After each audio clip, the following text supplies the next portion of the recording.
All right, with all that taken care of, let's jump in for today. So the very first thing that I want you to do is take a deep breath. So lower your eyes, close your eyes.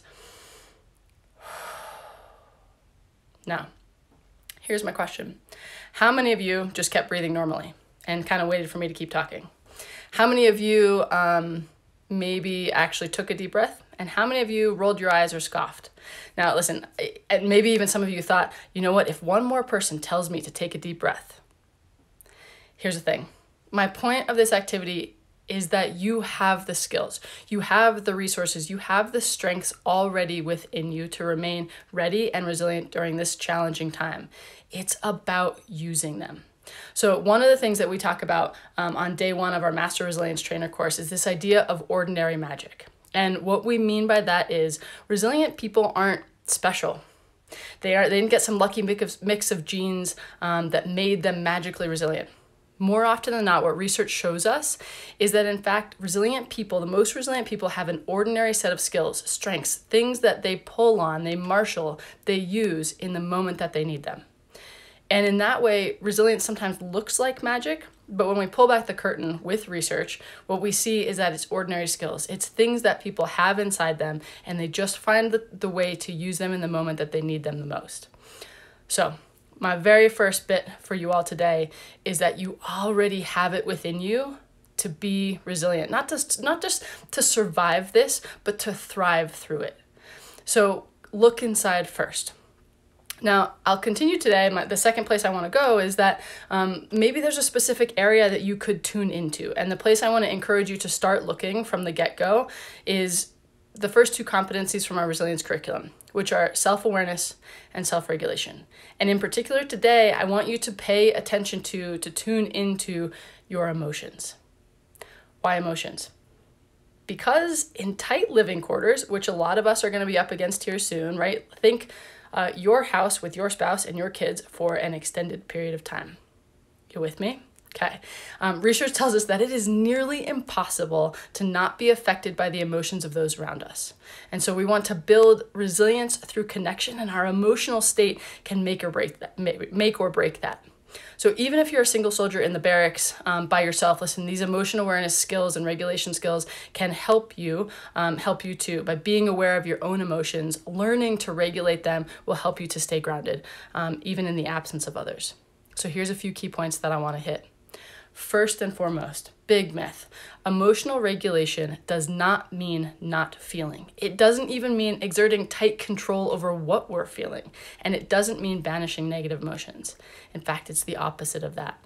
Emotional regulation starts with giving ourselves and the people around us permission to feel all of the emotions without judgment. So how do we do that?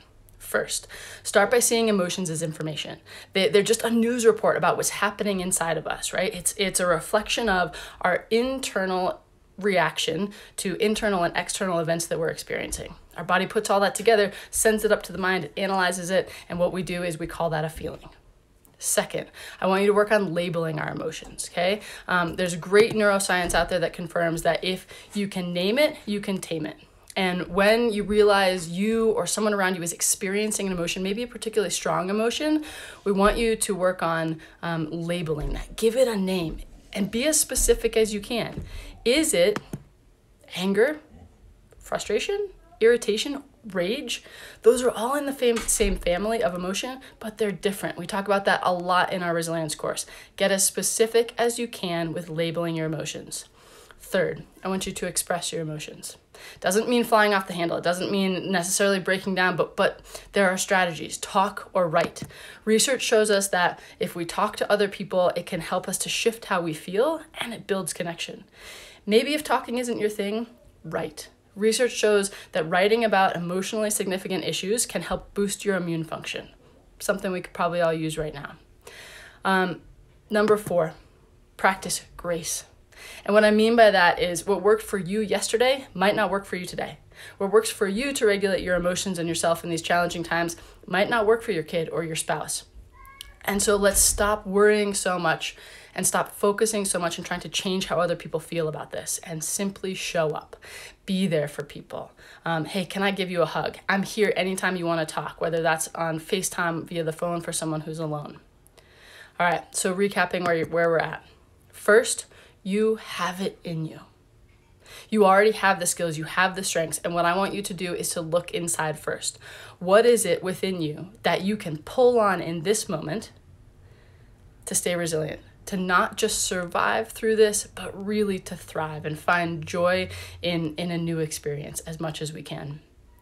Second, tune into your emotions. Self-awareness, self-regulation. Key parts of that: emotions are simply information. They're data about what's going on for us. Get curious. The next part of that is label our emotions. Be as specific as you can. Third, express them. Talk, write, do something. And fourth, practice grace with ourselves and with the people around us, knowing that we're all going through something different. We're all, while experiencing the same thing, have different feelings and emotions, and that's okay. Giving ourselves that space, showing up for one another is going to be probably, in my opinion, the first and most critical step to remaining resilient through all this. Let's stay connected. Again, my name is Petra. I'm from R2, which is Ready and Resilient.